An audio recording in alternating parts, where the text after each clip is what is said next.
by these people. These people are being tortured by these people. Like I talked about yesterday. So when is it finally going to happen? Look at the mercy of Allah. He's giving them the answers. He says in ayah number 85, يَوْمَ نَحْشُرُ الْمُتَّقِينَ. On the day that we will gather. On the day that we will gather. Al-Hashar means to gather people from different places, different times, different situations, all into one place. Unified, united into one place. So the day that we will gather Al-Muttaqeen, those people who are God conscious. Ila Rahman. Where will we gather them to? To Ar-Rahman. Again, the attribute of Allah being Ar-Rahman. We will gather all of the good people, all of the people that were God conscious, that made these decisions, that lived their life with the awareness of the fact that Allah was watching them, Allah listens to them, Allah knows everything that they do, and they have to go back and answer to Allah. That we will gather all of such people together, ila Rahman, to Ar-Rahman, to Allah, wafdan, in the form of delegations. In the form of delegations. Alright? This is hal.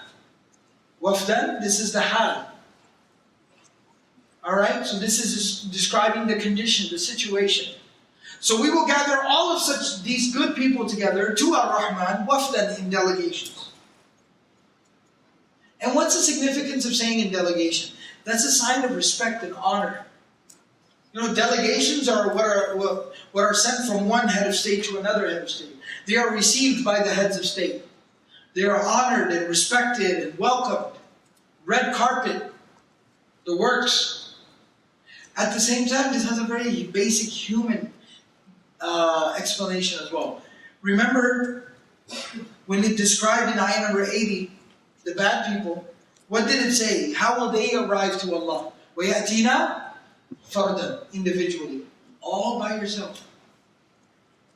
And already you're in a bad situation, and it's a very scary place, and it's a scary time, and then being by yourself does what? Further enhances that fear that you feel.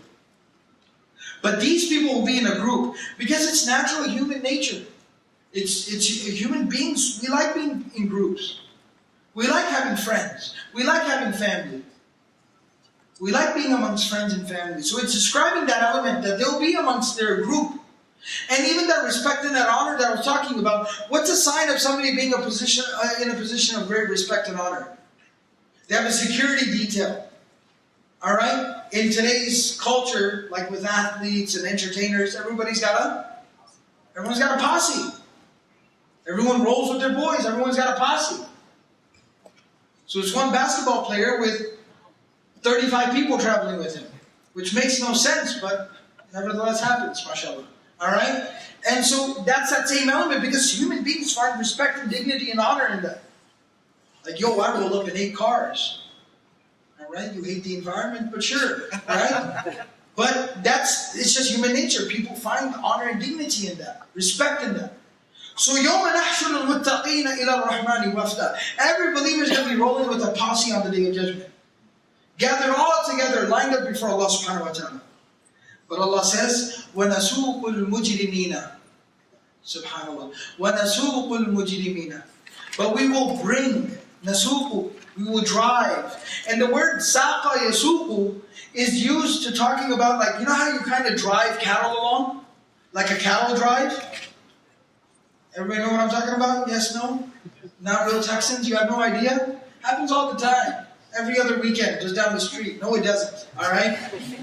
But nevertheless, alright? Like driving cattle, like a cattle drive. So when like the ranchers will move the cattle from one place to another, so they kind of round them up and they drive them along, they move them along.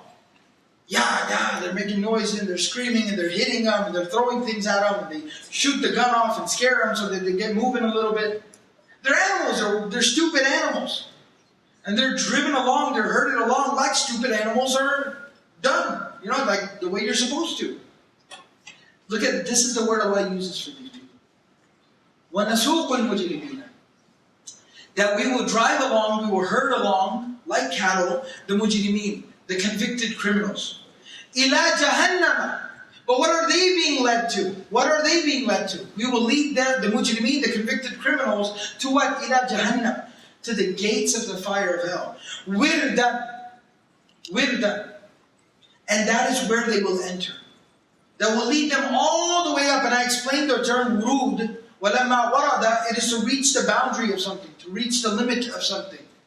We will lead them all the way up to the gate. That's why I said the gates of hell, the boundary of hell. And from there, they'll be handed off to the security forces. From there, they'll be handed over to Malik, Khazinu Jahannam. So they'll be led all the way up to there. And the interesting thing about the word wirdan is that's also the same word that is used to talk about when you take an animal to a watering hole.